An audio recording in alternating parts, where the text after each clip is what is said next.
Au nom du Père et du Fils et du Saint-Esprit. Amen. Nous célébrons aujourd'hui le 12e dimanche de Pâques, appelé par le pape Saint Jean-Paul II le dimanche de la miséricorde divine. Ce dimanche, nous avons lu la 12e apparition du Christ à ses disciples, dans laquelle le Christ montre son côté ouvert à ses disciples, en particulier à Saint Thomas, et l'invite à toucher son côté ouvert. C'est donc le dimanche de la miséricorde divine. Ses blessures nous ont guéris. Elles ont guéri notre péché, notre manque de foi. C'est pourquoi nous voulons réfléchir à la miséricorde divine. La miséricorde a deux parties. La première partie est la passion, en le sens philosophique du terme, ou la partie sensible, on pourrait dire. Avoir, sentir, partager les misères de nos prochains dans nos cœurs. Et la deuxième partie de la miséricorde est l'acte de guérison. Guérir, chercher guérir ou bien aider notre prochain. Dieu est infiniment juste et infiniment miséricordieux, mais Dieu est esprit. Dieu a voulu que son Fils, la deuxième personne de la Sainte Trinité, se fasse homme, non seulement pour guérir nos péchés, nos faiblesses, mais aussi pour ressentir et souffrir nos misères comme s'ils étaient les siennes. C'est pourquoi nous disons qu'en Jésus-Christ, nous avons la révélation pleine de la miséricorde divine. Jésus nous guérit de nos péchés et justement cela est propre de la miséricorde qui guérit nos misères, nos péchés et nos faiblesses. C'est son amour qui nous guérisse. Tout l'Ancien Testament a été une préparation à la pleine révélation de la miséricorde divine. On voit dans l'Ancien Testament tout le bienfait que Dieu a fait pour son peuple, pour sauver son peuple. Par exemple, l'agneau pascal, par lequel Dieu donne la liberté au peuple d'Israël qui était esclave en Égypte. Un autre exemple sont les psaumes qui chantent la miséricorde divine.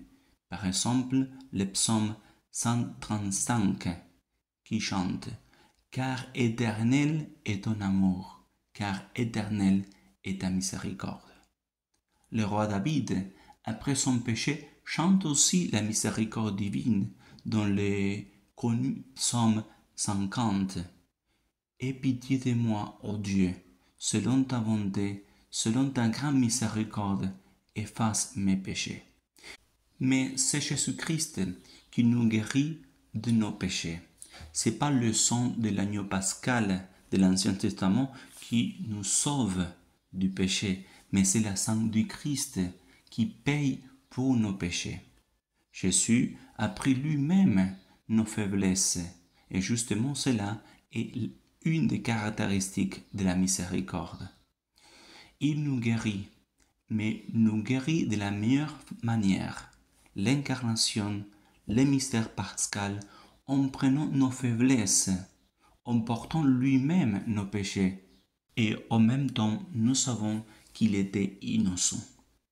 Le prophète Isaïe, en prophétisant la passion du Christ, dit « Le juste, mon serviteur, c'est-à-dire notre Seigneur, justifiera beaucoup d'hommes, et lui-même se chargera de leur iniquité.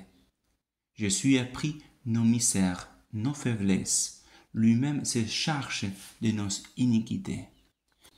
Il était compté par les malfaiteurs, dira le prophète Isaïe.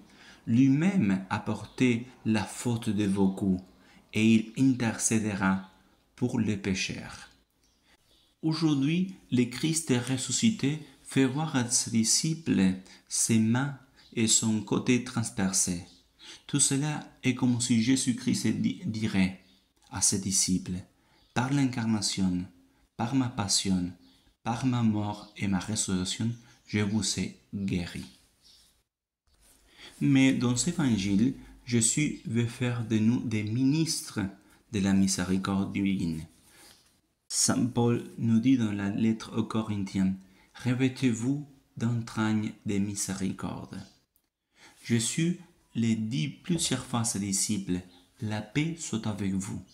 Jésus nous donne la paix, le pardon de nos péchés, la paix vers Dieu, sa paix. Jésus dit, « Ma paix ». Et tout d'un coup, fait de ses disciples instruments de la paix. De même que le Père m'a envoyé pour révéler son amour et sa miséricorde, moi aussi je vous envoie pour être témoin de la miséricorde divine, pour être témoin de la paix que Dieu nous offre. Jésus révèle ses plaies à ses disciples. Maintenant, il les envoie comme témoins de son amour, de sa miséricorde. Il leur dit aussi, « Recevez l'Esprit Saint, tout homme à qui vous remettrez ses péchés, ils lui seront remis. » Du côté transpercé de Jésus a sorti du sang et de l'eau. L'eau, signe du baptême, mais aussi signe de l'Esprit Saint. Pour cela, dans le dialogue avec Nicodème, Jésus dit à Nicodème, « En vérité, je vous le dis, nul, s'il n'est né de l'eau de l'Esprit Saint, ne peut entrer dans le royaume de Dieu. » Dans l'évangile d'aujourd'hui, Jésus dit à ses disciples, « Recevez l'Esprit Saint. » C'est l'Esprit Saint qui fait de ses disciples, qui fait de chacun de nous, ministre de la miséricorde divine. Saint Jean-Paul II dira dans un de ses lettres, « Il n'est pas facile d'aimer d'un amour profond, d'une donation authentique de soi-même. Cet amour ne s'apprend qu'à l'école de Dieu, à la chaleur de la charité du Christ. Il faut se laisser vaincre par la miséricorde divine pour être aussi instrument de sa miséricorde. Un exemple d'être instrument de la miséricorde divine, c'est le premier miracle que fait Saint Pierre, qui est raconté dans les Actes des Apôtres. Après avoir guéri les paralysés, Saint Pierre explique aux Israélites, « Israélites, pourquoi vous êtes-vous étonnés de cela? Pourquoi tenez-vous les yeux fixés sur nous, comme si c'était par notre propre puissance ou par notre piété que nous l'avons fait marcher? En fait, c'est la foi qui vient par lui, par Jésus-Christ, qui a donné à celui-ci cette guérison, cette parfaite guérison.